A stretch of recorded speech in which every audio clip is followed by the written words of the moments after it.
Hey, what's up, YouTube? Barry Heaver from Barry Heaver's Fish Room here again, and obviously we're coming at you with a new upload today because we got some pretty awesome updates to talk about. I think that my last upload was the installation and the transfer of my aquariums from the old stand onto the new stand. I had some help. I needed some help because they were very heavy, and now that they're in place, I can start, tuning them in the way that I want to tune them in. The 55 especially. The 36-gallon bow front is already pretty well on its way and an established community tank, but the 55 is brand new to me. It's a used tank, and I got water in it just now being aerated. I'll turn the camera around so you can see. As you can see, just water about halfway full right now. I've got some plants in there floating that I had floating in the 36-gallon below. But for now, we're just going to go ahead and let this water aerate and kind of dechlorinate on its own. I do have fertilizers in the water. Seachem Flourish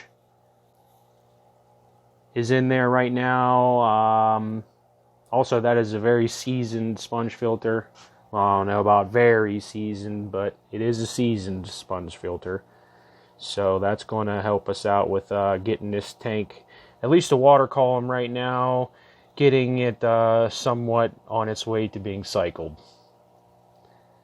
Right now I'm just using a shop light, clip-on shop light with a LED. I believe it's 100 watt 6500 Kelvin LED. Just a simple $10 shop light. You can get it at any hardware store.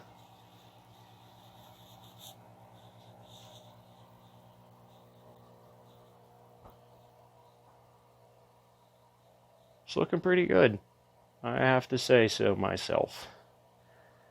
And of course, the 36 is running just fine. No problems here. I did do a lot of trimming over the past week or so to this Vallisneria. It's really kind of going nuts in here and taking a whole new path, actually. Got runners pretty much everywhere. This one in the front, you'll see it's got a little closer here. 1, 2, 3, 4. It also goes inside that log and goes all the way through the outside to the back. It's just crazy. It's going nuts. It's really kind of impressive how well it grows. Got some new red plants in here. Sorry, off the top of my head, I don't know the name of these plants. I just got them in here yesterday, actually, and already forgot the name. And a little bit of Monte Carlo going. We'll see how that does. I'd like to get this carpeted the whole way across. That would be ideal. Oh yeah, and the CO2 is running. Check that out. If you can make that out. Whew, turn that flash off. There we go. Yeah, we're making CO2. We're injecting CO2. Airstone running right next to it because I really have pretty much taken all filtration out of this tank. So hopefully that airstone can keep those micro bubbles moving around. It's doing a pretty good job, to be honest. It might be a little unclear on this video, but it really is doing a good job. We got the drop checker, Fluval drop checker on this side. Now in this look here, you can really see the micro bubbles, and obviously there's a little bit of, mulm and detritus getting kicked up by the bottom feeders. It's kind of, milling around with the micro bubbles, but it's doing its thing. The CO2 is getting through the tank. It's saturating the water column. Obviously, you can see that the drop checker has changed colors. A little bit gradient from top down. Still pretty blue. Looking for a nice lime green color. Hopefully I achieve that here. I did turn the bubble counter. I guess I turned my CO2 regulator up. So it's counting more bubbles. It's diffusing more CO2. And I did notice that the fluid inside this drop checker today started to change colors. So I think I'm starting to dial the CO2 in. Kind of winging it, kind of shooting from the hip on the CO2. Doing my best to make it a viable supplement for my Planet tank. And hopefully it works out. So far so good. The fish don't seem to mind. Don't seem to mind one bit.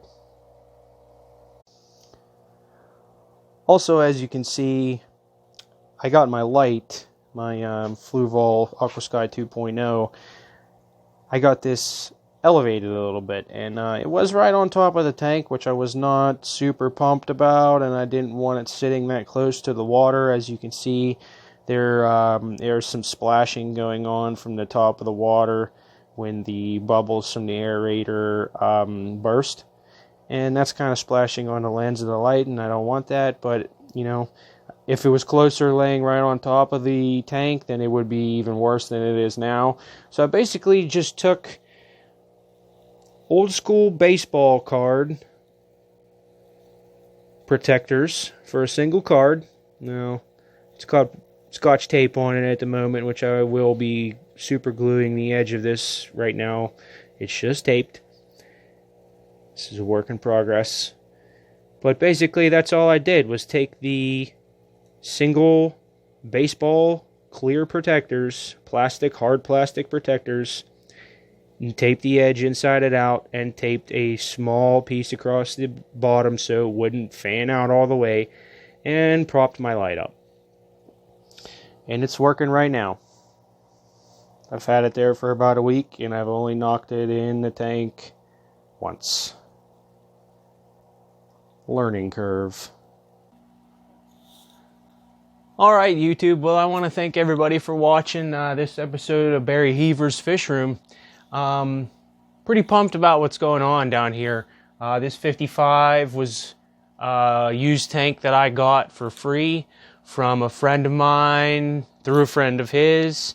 And, you know, I wasn't sure if I was going to be able to get her going. And I've had it for almost a year now. But here it is. It's got water in it. Granted, it's only about, I don't know, maybe a little under halfway full. And there's nothing else really in it except for these few plants and this air stone and the sponge filter. But that's just the beginning of this process. I got this over here just because it looks nice and it was a blank space, but obviously that's not the plan for what's going on over there. I'd like to get a paludarium over there. The Zoomed 36 by 30, or I'm sorry, 18 by 18 by 36. I'm going to have to make some more modifications to this cabinet if I want to do that though, but that's okay because that's what we're all about here, a little bit of trial and error. I'm no professional aquarist or fish keeper by any stretch of the imagination, so don't feel like I am. Looking back through some of my previous uploads, I've made some mistakes on what things were or how to do things, but that's basically how you learn. That's how you learn to do this. That's how you learn to do anything, is by trial and error. And it's been a fun process. This is a really fun hobby. So if you're thinking about getting a aquarium for your house or for work or as a gift for somebody, if you want to do like a small nano with a betta or something like that, like that's a cool gift. Why not? Check it out. Try it out. Do your best. And if you fail, you can always try again. You know, it's not that big of a deal. Obviously, you don't want to hurt your animals, but in the process of learning and doing things, hopefully you don't make those kinds of mistakes that hurt your animals. But if you do, you know, you can always try again and change things and move things around in your system so that the next fish that you buy or the next group of fish that you buy survives and flourishes. So once again, thanks for joining us here at Barry Heaver's Fish Room. And for me and the fishes, be grateful, and we'll see you next time, all right?